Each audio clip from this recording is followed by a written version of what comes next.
जय श्री कृष्णा। नमस्कार दोस्तों, राधाचरण ज्योतिष चैनल में एक बार फिर से आपका स्वागत है। आज के इस वीडियो में लेकर आए हैं सूर्य और मंगल की युति और दृष्टि का क्या परिणाम होता है और उससे क्या हमें शुभ या अशुभ फल मिलते हैं। इससे पहले अगर आपने हमारे राधाचरण ज्योतिष चैनल को सब्सक्राइब नहीं किया है तो आज ही करें, ताकि हमारे आने वाले वीडियोज़ की आपको समय पर जानकारी मिल सके। सबसे पहले सूर्यदेव के बारे में समझ लेते हैं। विश्व का पिता कहा जाता है, ग्रहों में ऊंचा और श्रेष्ठ होता है, राजा होते हैं। क्रूर ग्रह है लेकिन शक्ति देने वाले हैं। जैसे पिता क्रूर होते हैं, कठोर होते हैं, वैसे ही सूर्य को भी मान लीजिए। पुरुष ग्रह है, क्षत्रिय है, अग्नि और पित्त प्रधान प्रकृति होती है, आत्मा के कारक है, अहम के कारक है, पराक्रम के कारक हैं, रौब के कारक हैं, अधिकार प्रिय हैं, सम्मान चाहिए, ऊंचा पद, दिखावे में खर्चा करते हैं, सरकार के कारक हैं तो सरकारी कामों से फायदा भी होता है। मंगल देव हैं हमारे भाई के कारक हैं, भूमि के, आत्मविश्वास के, अहंकार के, क्रोध के। अग्नि तत्व हैं तो क्रोध रहता है। गतिशीलता के कारक है, जीवन शक्ति, ऊर्जा के कारक है, शक्ति के कारक हैं। जिद्दी होते हैं, आक्रामक होते हैं, प्रचंड माने जाते हैं, साहस के कारक हैं और अक्सर सेना नायक की भूमिका में होते हैं। पराक्रम के कारक कहा जाता है शौर्य, ताकत, उतावलापन। सेनापति हैं, युद्ध के देवता हैं। दृष्टि इनकी थोड़ी क्रूर है और नेतृत्व क्षमता इनमें अच्छी होती है। पित्त प्रधान है, मज्जा पर अधिकार है। ये कार्य तेजी से तो करते हैं लेकिन कार्य में सुंदरता का थोड़ा सा अभाव देखा गया। अब अगर यही दोनों ग्रह मिल जाएं तो क्या फल होगा वो देख लेते हैं। शुभ भाव में अगर हैं तो व्यक्ति बड़ा महत्वाकांक्षी होगा, आत्मविश्वासी होगा, जीवट होगा, मतलब लड़ने फिरने वाला, एकदम ताकत वाला। ऊर्जा से भरपूर होगा, मान सम्मान चाहता होगा, उच्च पद मिलता है, अच्छे टीम लीडर साबित होते हैं, आक्रामक होते हैं, साहसी होते हैं, अहंकारी होते हैं, बलवान होते हैं, विश्वसनीय। दोनों के दोनों ग्रह गर्म हैं, सूर्य भी गर्म है और मंगल भी गर्म है, तो ऐसे लोगों में ऊर्जा बहुत होती है। इसीलिए अक्सर इस तरह के कामों के, लड़ाई झगड़े के कामों पे, या एकदम अधिकार प्रिय काम, या ऐसा लगा लीजिए सेना से संबंधित काम जहाँ ताकत दिखाने की ज़रूरत है, अधिकार दिखाने की ज़रूरत है, ऐसे काम ये लोग बहुत अच्छे से करते हैं। लेकिन वही है कि ताकत फिर अहंकार भी देती है।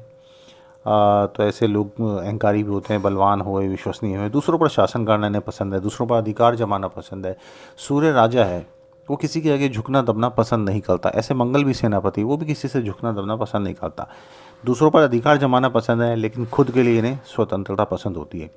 अक्सर ये लोग क्रांतिकारी परिवर्तन के अगुवा होते हैं। सेना, राजनीति, सामाजिक कार्यों में अच्छी सफलता मिलती है। अपनी बातों को अक्सर ज़्यादा अहमियत देते हैं। नेतृत्व क्षमता अच्छी है तो अक्सर आपने जो लीडर्स होते हैं, शासक होते हैं या सेना अध्यक्ष होते हैं, उनकी कुंडली में ये योग मिलता है।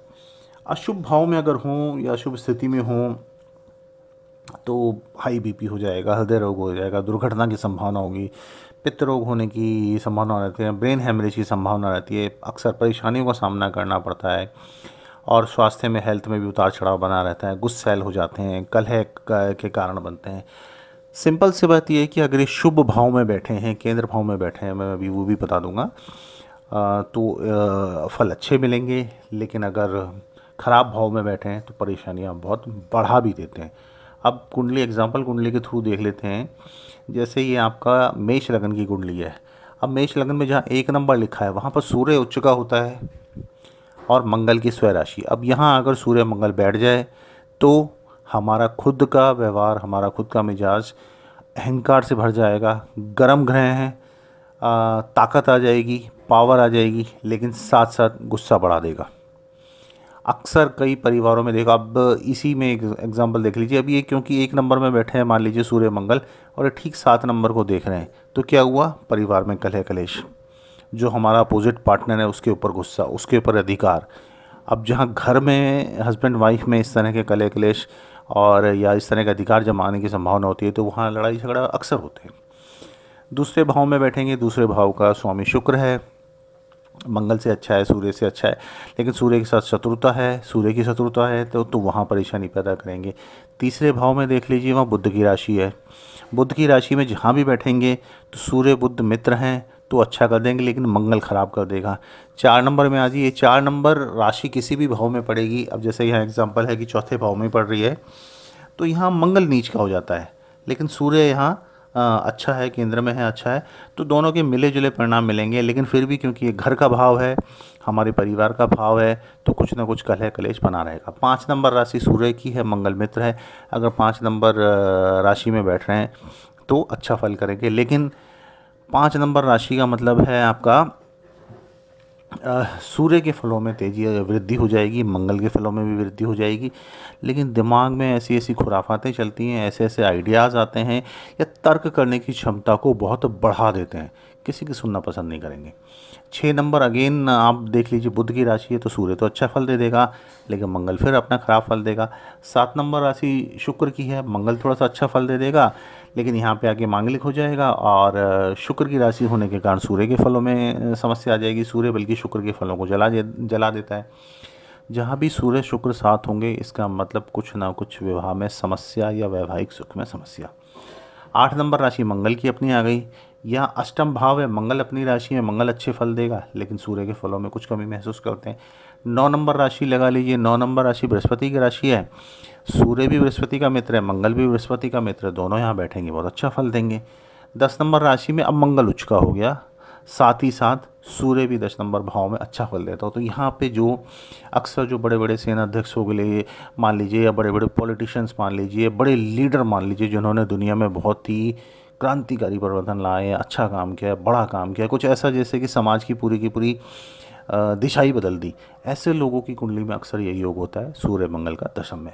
11 नंबर शनि की राशि है, फिर यहाँ सूर्य को समस्या है, तो सूर्य के फलों में कुछ कमी आ जाएगी, लेकिन 11वां भाव वैसे शुभ होता है, लाभ भाव होता है, तो कुछ ना कुछ कमी के साथ, कुछ ना कुछ समस्या के साथ अच्छा लाभ कराएंगे। 12 नंबर राशि व्यय भाव है, बृहस्पति की राशि है, सूर्य भी अच्छा देगा, मंगल भी अच्छा देगा, मित्र की राशि में है, लेकिन क्योंकि व्यय भाव है तो उस वजह से कुछ समस्या आ सकती है। तो ज़्यादातर ये मान लीजिए कि जो सूर्य के मित्र हैं और जो मंगल के मित्र हैं, जैसे बृहस्पति दोनों का मित्र है, तो यहाँ ऐसी राशियों में ये दोनों ग्रह बैठेंगे तो अच्छा फल करेंगे। जहाँ इसमें गड़बड़ है, मान लीजिए बुध की राशि में बैठ गए तो मंगल खराब करना शुरू कर देगा, सूर्य 7 नंबर में बैठ गया तो नीच का हो जाता है, वो खराब करना शुरू कर देगा, सूर्य शनि की राशि में बैठेगा तो सूर्य को दिक्कत आएगी, उसके फलों में कमी आ जाएगी। तो इस तरह से आप कोरिलेट करके देख सकते हैं कि कहाँ कहाँ किस किस जगह में कमी है। इस तरह की आप कुछ समस्या महसूस कर रहे हैं तो आपको ये समझ जाना चाहिए कि कौन सा ग्रह खराब कर रहा है। यदि आपके अपने पिता के साथ समस्या है तो इसका मतलब आपका सूर्य खराब है, मान सम्मान में कमी है, सरकारी कामों में रुकावट आती है तो आपका सूर्य खराब है। आपके भाई के साथ समस्या है या आपके अपने कैरियर में समस्या है तो सीधा सीधा मान लीजिए आपका मंगल खराब है। अब अगर दोनों ही ग्रह में से कोई भी एक खराब है तो उसके उपाय क्या किए जाए। यदि आपका सूर्य खराब है तो सबसे पहले विष्णु जी की पूजा करना शुरू करें, पिता का सम्मान करना शुरू करें, चाहे कैसे भी हैं, किसी कंडीशन में आपको क्या कहते हैं क्या नहीं कहते उस पर गौर मत कीजिए, उनका सम्मान कीजिए, उनको उल्टा जवाब देना बंद कीजिए। रविवार का व्रत रख लीजिए। ज़्यादा अगर सूर्य को मजबूत करना है तो आप माणिक धारण कर सकते हैं, पिता की सेवा करें, उनका आशीर्वाद लें। मंगल खराब है तो छोटे भाई के साथ संबंध ठीक रखें। अगर दोनों के कारण सूर्य मंगल साथ में तो अक्सर बीपी की समस्या, गुस्से की समस्या बढ़ जाती है। ऐसा बहुत से लोगों के साथ देखा गया है, जिनका मंगल सूर्य साथ हो तो गुस्सा आता ही आता है, या मंगल भी लगन में बैठा हो तो भी गुस्सा आएगा, सूर्य होगा तो भी गुस्सा आएगा, गलत चीज़ को बर्दाश्त नहीं करेंगे, तुरंत बोल उठेंगे, जहाँ ज़रूरत नहीं है वहाँ भी एकदम से कूद के ये बोल पड़ते हैं, वो ज़रूरत नहीं होती। तो गुस्सा या बीपी की समस्या है तो गाय को रोटी और गुड़ खिलाएं, उससे उनको लाभ होगा। अगर मंगल अच्छा है या मंगल अच्छा है तो मीठा दान ना करें, लेकिन अगर मंगल ख़राब है, मंगल को इम्प्रूव करना है तो लाल मिठाई या मीठा भोजन दान कर दें। गुड़, तंदूर की रोटी, मीठी रोटी या रेवड़ियाँ दान करें। मंगल को मजबूत करना है, हनुमान जी की पूजा करें, मंगलवार का व्रत रखें। ऐसे ही हनुमान चालीसा का पाठ भी कर सकते हैं।